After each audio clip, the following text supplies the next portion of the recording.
İllərin vətən həsrəti sona çatır. Doğma yurda qayıdan sakinlər vətənə qayıdışın sevincini bölüşürlər. Gözlərində sevinc, ürəklərində isə doğma yurda dönüşün həyəcanı var. Uzun illərdən sonra vətən torpağına qovuşurlar. Bəziləri üçün bu yeni həyatın başlanğıcı, bəziləri üçünsə keçmişə atılan addımdır. Ən sevinçli bir günümüzdür bizim. Vətənə dönürük. Pis günlərlə gəlmişik. Qarlı dağlar aşmışıq. İndi şükür yaxşı vəziyyətdə qayıdırıq. Anamızı itirdik, atamızı itirdik. Qərib gör oldular, vətən dəyər getdilər. İndi onların əvəzində nəvələri gedir. Çox sevinirik. Biz oranın həsrətindəydik. İstəyirdik gedək. Çıxanda 32 yaşım var idi. İndi 65 yaşım var. 9 nəvə ilə balalarımdan geri qayıdım.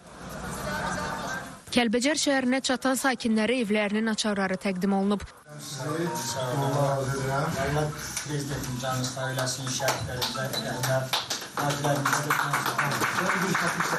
Qeyd edək ki, Kəlbəcər şəhərinə köç edənlər Respublikanın müxtəlif yerlərində əsasən yataqxanalarda, sanatoriya və inzibati binalarda müvəqqəti məskunlaşmış ailələrdir.